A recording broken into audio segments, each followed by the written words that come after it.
अस्सलाम वालेकुम व्यूअर्स, मैं हूं समीना पाशा। उम्मीद है आप लोग खैरियत से होंगे। व्यूअर्स, कुछ हम खबरें और अपडेट्स लेकर इस वीलॉग में आपके सामने हाजिर हैं जनाब। और कल बड़ा इम्पॉर्टेंट वीलॉग था रात वाला, जिसमें मैंने ये बात की थी कि जो ऑपरेशन का एक फ़ैसला किया गया है, ऑपरेशन अज़्म इस्तेहकाम का, इसके ऊपर रिएक्शन जो है वो क्या आता है वो बड़ा इम्पॉर्टेंट होगा। और ख़ास तौर पर पाकिस्तान तहरीक इंसाफ जो कि खैबर पख्तूनख्वा में इस वक्त हुकूमती जमात है, उसको एतमाद में लिए बगैर अगर आप कोई भी फ़ैसला करेंगे तो वो आपके लिए मुफीद साबित नहीं होगा। तो आज के रोज़ पीटीआई की तरफ से काफ़ी शदीद इसके ऊपर रद्दअमल आया है। इसकी तफसील से अभी बात करते हैं। इसके साथ साथ आज हुकूमत ने भी पलटकर वार करने की कोशिश की, ख़ास तौर पर ख्वाजा आसिफ साहब ने, जिन्होंने आज एक धुआंधार तकरीर करने की कोशिश की। और इस दौरान क्या हुआ, आज़म नज़ीर तारड़ साहब ने क्या सरगोशियाँ की, इस पर बात करते हैं। और थोड़ी बात करेंगे मौलाना साहब से असद कैसर की मुलाकात हुई है, एक और ये मुलाकात है जिसमें अब एक कमेटी तश्कील देने पर इत्तफाक हुआ है, इसके ऊपर भी बात करेंगे। और आखिर में कुछ बात करेंगे पंजाब हुकूमत की कारकर्दगी के हवाले से, जिसका ढोल तो खूब पीटा जा रहा है लेकिन हकीकत क्या है उसके ऊपर थोड़ी रोशनी डालेंगे। आपसे रिक्वेस्ट है कि चैनल को सब्सक्राइब कर लें अगर अभी तक सब्सक्राइब नहीं किया। सबसे पहले जी, जो ऑपरेशन का फैसला एपेक्स कमेटी में किया गया, उसकी बाज़गश्त और उसके बाद फिर थ्रू आउट उसके ऊपर एक रद्दअमल आना शुरू हो चुका है। हम देख रहे हैं कल भी पीटीआई के रहनुमाओं ने पार्लियामेंट के बाहर इसके ऊपर बात की और ये डिमांड करते हुए नजर आए कि इस सारे मामले को पार्लियामेंट में लाना चाहिए, जो मेरा ख्याल है एक बड़ी साइब डिमांड है।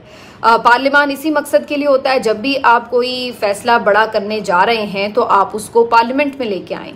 वहाँ पर जितनी भी हुकूमती और अपोजिशन की नुमाइंदा जमातें हैं वो उसके ऊपर बहस करें, उसकी हर चीज़ सामने आए, उसके क्या मकासद हैं, क्या उसका तरीक़ाकार है, और उसके बाद जो भी फैसला हो वो एक इत्तेफाक़े राय से होना चाहिए। तो ये बहुत ही एक बिल्कुल मैं समझती हूँ संजीदा मुतालबा है पाकिस्तान तहरीक इंसाफ की तरफ से कि अगर आपको कोई ऑपरेशन की ज़रूरत महसूस हो रही है तो उसको पार्लियामेंट में लेके आएँ। एपेक्स कमेटी पार्लियामेंट से बालातर तो नहीं है और उसकी अहमियत पार्लियामान से ज़्यादा तो नहीं हो सकती, तो आप कैसे एक एपेक्स कमेटी के इजलास में बैठकर सिर्फ इतना बड़ा फैसला कर सकते हैं जो कि पूरे एक सूबे की खास तौर पर तकदीर से जुड़ा हुआ है।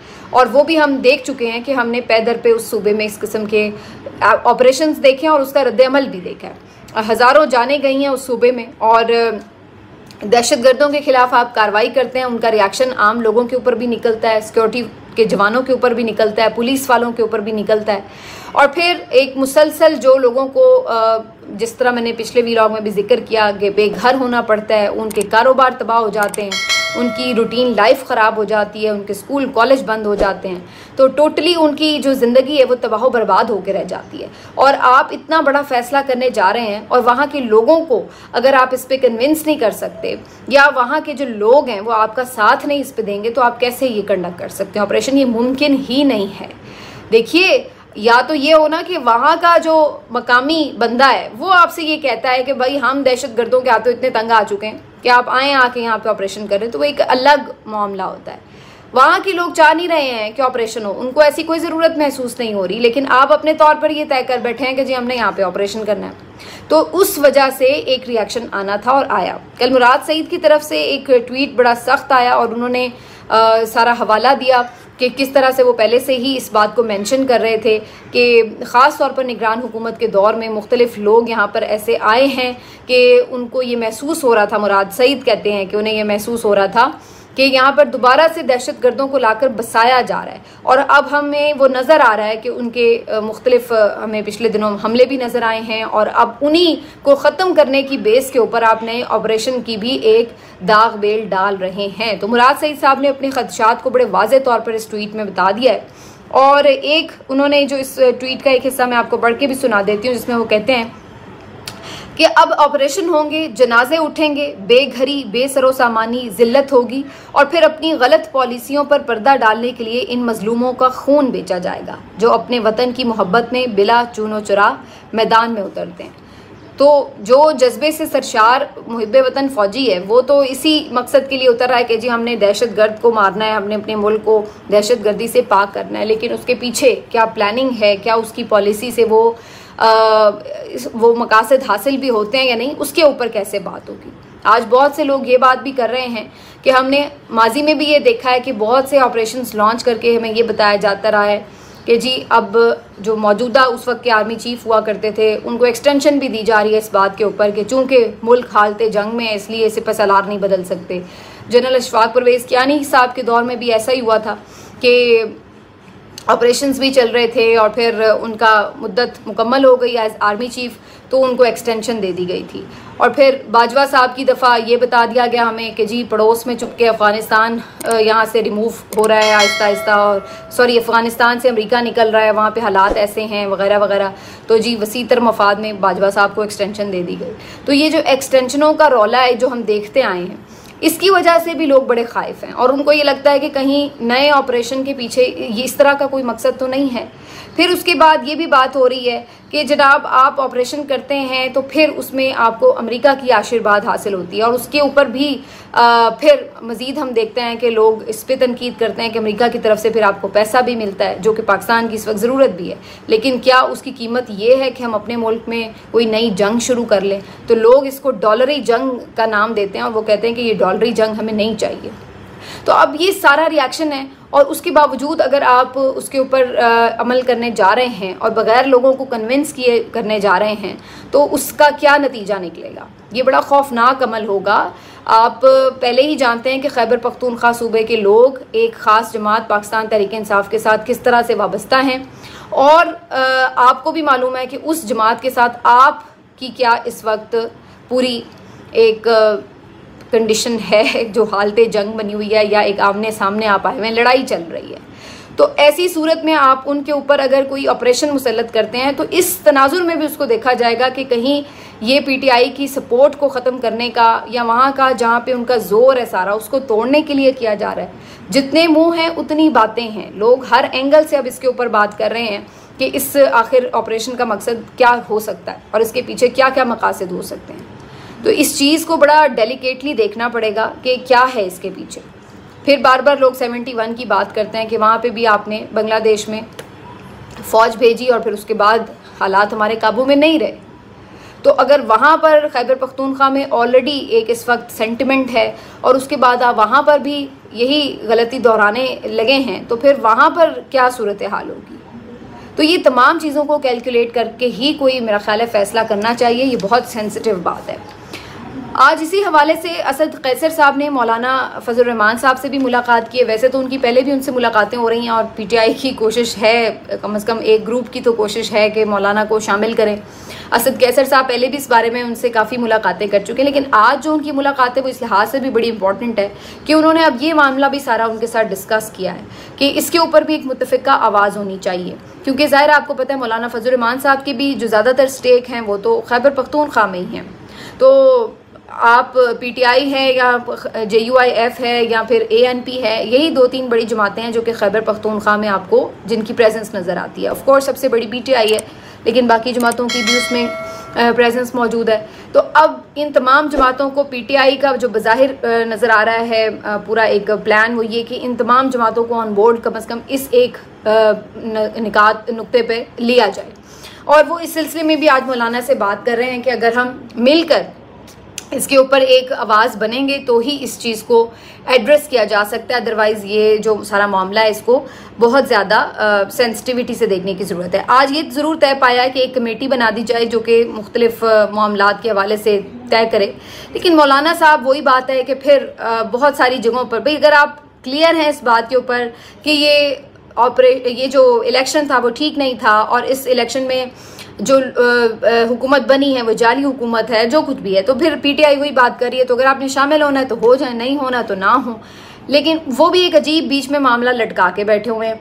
अब इसके ऊपर भी फिर वही बात है कि मुख्तलिफ एंगल से सोचना पड़ता है कि कहीं ऐसा तो नहीं कि मौलाना फजल रहमान साहब को भी किसी का ये इशारा ही है कि हाँ जनाब आप एंटी इस्टेब्लिशमेंट रवैया भी रखें, चाहे उधर से ही इशारा मिला हो कि आप हमारे खिलाफ बोलते रहें। इसकी वजह ये हो कि बेसिकली इस वक्त जो पीटीआई का पूरा एक वोटर सपोर्टर वोट बैंक है वो इस चीज़ के साथ अगर जुड़ा हुआ है तो उसको तोड़ा जाए कि एक दूसरा कदावर जो शख्सियत है वो भी वही बात कर रही हूँ एंटी इस्टेब्लिशमेंट, ताकि वहाँ पे पीटीआई की हुकूमत है बहुत सारे लोग उससे शायद मुतमिन ना भी हों, बहुत सारी पॉलिसीज़ के हवाले से, या उनकी अपनी पार्टी के लोग भी, कि अभी तक भी वो तमाम मकासद पूरे नहीं हो सके जो कि हुकूमत में होने के बावजूद नहीं हो सके, तो वो उनके गिले शिकवे भी हैं। तो ऐसे में कोई भी ऐसा वोटर सपोर्टर जो कि हुकूमत की किसी परफॉर्मेंस की वजह से थोड़ा बहुत नाला हो, उसको वहाँ पे कैप्चर किया जा सके। तो मौलाना भी एक ऑल्टरनेट के तौर पर वहाँ पर इस्तेमाल हो रहे हों, कहीं ऐसा तो नहीं है इसी वजह से मौलाना इनके साथ आके उस तरह से नहीं बैठ रहे हैं। तो ये भी देखना होगा कि वहाँ पर एंटी इस्टेब्लिशमेंट इतना सख्त स्टांस मौलाना अगर लिए हुए हैं तो वो अपनी मर्जी से लिए हुए हैं या वो बाकायदा किसी को सर्व कर रहे हैं। इस लिहाज से भी इसको देखना पड़ेगा, क्योंकि अल्टीमेटली मौलाना को फिर एक साइड पे तो होना पड़ेगा। अगर वो समझते हैं कि इलेक्शन गलत है तो फिर आप एक तहरीक बनाएं और सारे मिल जाएं। फिर इसमें अभी तक की रुकावट क्या है? दूसरी तरफ जनाब हम ये देख रहे हैं कि कौमी असम्बली में भी काफ़ी सख्त किस्म की तकारीर भी हुई हैं और PTI ने यहाँ पर भी ऑपरेशन को, मुमकिन ऑपरेशन को टोटली रद्द किया। आज वॉकआउट भी किया उन्होंने इस मामले के ऊपर। और आज के रोज़ ख्वाजा आसिफ साहब भी बोलने की कोशिश की उन्होंने, तो बहुत नारेबाजी हुई अपोजिशन की तरफ से और उन्होंने ऑपरेशन नामंजूर नामंजूर के नारे भी लगाए। और उसके बाद आज़म नज़ीर तारड़ साहब की एक वीडियो बड़ी वायरल हुई है आज ख्वाजा आसिफ साहब के साथ कौमी असम्बली की, जहाँ पर ख्वाजा आसिफ साहब बोलने की कोशिश कर रहे थे, लेकिन इस दौरान अपोजिशन की तरफ से शदीद नारेबाजी शुरू हो गई, जिसके बाद आज़म नज़ीर तारड़ साहब ख्वाजा आसिफ के करीब आकर उन्हें कहते हैं कि हेडफोन ला लो तो तुम दे हो, यानी कि आप इनको भरपूर जवाब दें और मतलब अपना जो आवाज़ें अगर ये ज़्यादा शोर कर रहे हैं तो आप हेडफोन लगा लें ताकि आप डिस्टर्ब ना हो। और उनको पूरी हल्लाशेरी दे रहे हैं कि इनको उड़ा के रख दें अपोजिशन को। ये तो चलिए एक नॉर्मल रूटीन है कि ज़ाहिर है अपोजिशन डोमिनेट करने की कोशिश करती है, फिर हुकूमत करने की कोशिश करती है, तो तकरीरों में ये तो हम देखते हैं। लेकिन ये वो रवैया है कि तुम दो वाला, जो आपको इनकी मेंटालिटी बताता है कि आप जवाब नहीं दे रहे, बेसिकली कि आप हुकूमत हैं, आपको बहुत सारी बातों के बारे में जवाब देना चाहिए। और ख़ास तौर पर जब आप वज़ीर दिफा हैं तो आपको लाजमी इस ऑपरेशन से मुतालिक बात करनी है। लेकिन आप अंदाज़ा लगाएं कि ये यहाँ पर हुकूमत को ये नहीं कह रहे कि जनाब आप इनको सेटिस्फाई करें, बल्कि उनको ये मशवरे मिल रहे हैं कि तुम दो जनाब अपोजिशन नू फटे चुक दो न दे। तो ये इनकी मेंटालिटी है कि अपोजिशन को बस इन्होंने कुचलना है और दीवार से लगाना है। ये हमें बाहर भी ऐवान से यही नज़र आ रहा है करते हुए कि ये किस तरह से अपोजिशन को कुचलने में मसरूफ़ हैं कि इन पे मुकदमात करो, इनके घर तोड़ो, इनके कारोबार बंद करो, इनकी ख़वातीन को जलील करो, इनके बीवी बच्चों पे जुल्म करो। और ये सब हम पिछले 2 सालों से देखते फिर रहे हैं। और ऐवान के अंदर भी इनकी यही रविश है कि इनको तुम दो जनाब। तो ये बेसिकली एक वर्ड नहीं है, ये मेंटालिटी है, जो इनकी पॉलिसी है ये उसको शो कर रहा है कि बेसिकली ये क्या रवैया रखते हैं। और वैसे ये इतना कोई अनहोनी बात नहीं है, हमारे मुल्क में ये चलता है। जो भी अपोजिशन में होता है उसको कोशिश होती है हुकूमत वक्त की कि उसको बिल्कुल दीवार से लगा दिया जाए। लेकिन कहीं पर तो चलिए उनकी कोई वो होती होगी गलती, तो चलो भाई कोई केस है, कुछ है, कोई जेन्युइन बात है। यहाँ तो हम देख रहे हैं कि बिल्कुल भी अपोजिशन को सांस लेने का ही मौका नहीं दिया जा रहा है। तो वो अब जो कुछ भी पहले आप कार्रवाई करते थे वो कहीं ना कहीं कानून और आइन के दायरे में रह के करते थे। अब तो आपने उसका एक लिहाज या उसका जो एक तकल्लुफ होता था उसको भी उड़ा के रख दिया है। तो ये है जी सारी सूरत हाल। अब इस तरह के अल्फाज के ऊपर किसी को कोई प्रॉब्लम भी नहीं होती, हालांकि अगर PTI की तरफ से कुछ अल्फाज इधर उधर हो जाएं तो उस पर फिर सब तकलीफ भी महसूस करते हैं और तनकीद भी करते हैं।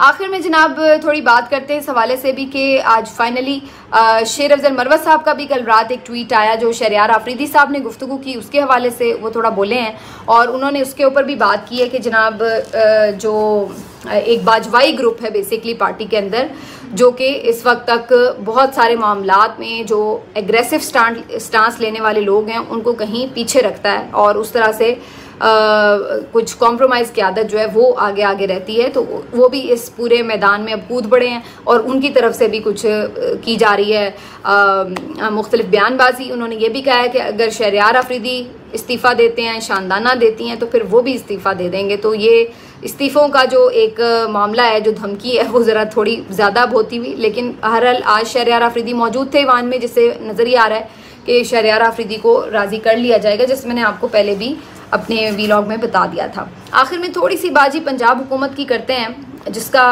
ढोल तो बहुत ज़्यादा पीटा जा रहा है, जिसके बारे में आप कह सकते हैं कि दुकान तो करोड़ों की है नहीं, दुकान तो पकौड़ों की है, लेकिन ढोल जो है वो इस वक्त करोड़ों का पीटा जा रहा है। तो कुछ इस तरह की सूरत हाल है कि यहाँ पर काम थोड़ा सा भी नहीं किया जाता और उसका शोर इतना ज़्यादा मचाया जा रहा है और इस तरह से एक प्लानिंग के तहत बाकायदा इमेज बिल्डिंग की कोशिश की जा रही है। ये मामला कुछ यूँ चल रहा है, आप कोई भी इनके मंसूबे के नाम ले लें और उसके बाद उसकी परफॉर्मेंस या उसका जो पूरा एक प्रोजेक्ट है उसका पूरा जायज़ा ले लें, आपको पता चल जाएगा कि ये लोग कर क्या रहे हैं। मतलब है कि आपने 2 सड़कें धो दी, उसकी तस्वीरें डाल दी और उसके ऊपर 2 करोड़ की आपने एक मुहिम चला दी कि जी पंजाब सारा साफ़ हो गया। हालांकि मैं आपको कई सड़कें ऐसी दिखा सकती हूँ जो लाहौर शहर के अंदर हैं इस वक्त, पंजाब तो दूर की बात है पूरा, मतलब लाहौर शहर में भी बहुत सी ऐसी गंदगी है, सड़कें हैं, ऐसे बुरे हालात हैं कि जहाँ पर आप जाएं आपको पता चल जाता है कि कितनी की सफाई हो रही है। इसी तरीके से आप इनकी कोई भी परफॉर्मेंस का ले लें, 2 सड़कें साफ़ कर दी, उसका ढोल पीट दिया, वर्चुअल वो स्टेशन बना दिया, उस पर काम हो रहा है नहीं हो रहा, किसी को कोई उसका फॉलोअप नहीं है। किसी में आपने कोई एक जाके दवाई घर में दे दी, उसके बाद क्या उसका फॉलोअप है, कितने लोगों को मिल रही है दवाई, नहीं मिल रही, कोई उसका अता पता नहीं है। जबकि अगर आप सिर्फ एक सेहत कार्ड बहाल कर देते, जो कि हमने खैबर पख्तूनख्वा में देखा है कि बहाल हुआ है, तो वो 2-3 महीनों के अंदर 1.5-2 लाख उससे मुस्तफ़ीद हो चुके हैं। और आप जो है वो एक जाके अम्मा जी को दवाई देती हैं और उसकी आप पूरी वीडियो बनाती हैं और फिर उसको ऐसे मशहूर करते हैं जी पंजाब में तो जैसे सेहत का मसला ही हल हो गया। हालांकि सूरत हाल अभी तक आप अस्पतालों में जाएं पंजाब के, वैसी ही आपको सूरत हाल नज़र आती है, कोई उसमें इम्प्रूवमेंट नज़र नहीं आती। वही आपको नज़र आता है कि किस तरह से बेड्स की कमी है, किस तरह से लोग ख्वार होते हैं। अब तो अद्वियात भी महंगी होने जा रही हैं बजट के बाद, उसमें मज़ीद टैक्सेस ऐड होने जा रहे हैं। फिर आप उसके बाद यानी जो साहिवाल में ये करके आई हैं वहाँ पे अलहदा एक बुरा मसला बन गया है कि पूरे अस्पताल के जो डॉक्टर्स हैं वही नाराज़ हुए पड़े हैं। और उसके बाद फिर आप किसानों के साथ जो इन्होंने किया वो आप अंदाज़ा लगा लें।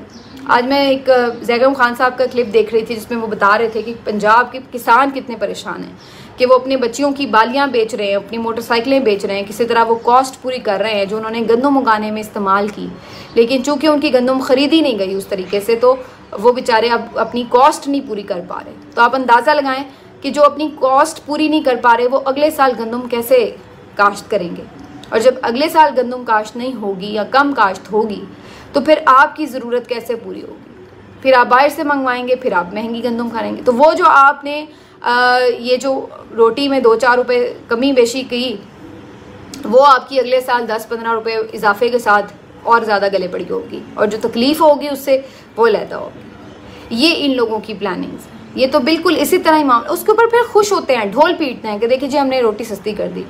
यानी ये तो कोई मसले का हल ना हुआ कि आपने किसान का गला दबा दिया लेकिन बाकी को रोटी आपने पूरी खिला दी। ये तो बिल्कुल ऐसा ही है कि आप कल को टीचर्स की तनख्वाहें बंद कर दें और कह लें जी हमने तालीम सस्ती कर दी, डॉक्टर्स का मुआवजा ख़त्म कर दें और कह दें कि जनाब हमने इलाज सस्ता कर दिया। तो ये थोड़ी होता है हल कि जी आपने एक तबके को मार दिया और दूसरे को आपने कह दिया कि वाह वाह भाई तुम शाबाश। तो ऐसे तो नहीं हुकूमतें चलती। तो ये नॉन सीरियसनेस की इंतहा है। सारी गेम सोशल मीडिया के हाथ पर इन्होंने चलाने की कोशिश की हुई है जो कि अभी तक बुरी तरह नाकाम है कि आप करोड़ों रुपए इश्तिहारबाजियों पे लगा दें, एक कोई प्रोजेक्ट अनाउंस करें, उससे 10-15 हज़ार लोग हैं उनको आप सिर्फ मुस्तफ़ीद कर रहे हैं और उसके ऊपर आप जो यानी पूरे 10-15 लाख की एडवर्टीज़मेंट बना देते हैं। इस तरह की 10-15 लाख तो खैर बहुत कम है, इतने में तो कोई एडवर्टीज़मेंट नहीं बनती, करोड़ों में ही जाके बात ख़त्म होती है। तो इस तरीके से पंजाब के लोगों को बेवकूफ़ बनाने की भी कोशिश है और फिर यहाँ का जो पैसा है वो इस तरह से सरकारी जो इश्तिहारबाजी है उसमें ज़ाया किया जा रहा है। अगर आपको मरीम नवाज़ की इमेज बिल्डिंग का इतना ही शौक़ है तो भाई अपने ज़ाती पैसे से बनाएं उनके ऊपर जितने मर्जी इश्तिहार बनाने, फिर आप सरकारी ख़जाने से क्यों इश्तिहार बना रहे हैं? सरकारी ख़जाने के इश्तिहार सिर्फ़ और सिर्फ आप बना सकते हैं किस लिए कि जहाँ पे कोई पब्लिक अवेयरनेस की बात हो, कि आपने पब्लिक को कोई अवेयरनेस देनी है, अपनी मशहूरी के लिए नहीं। आप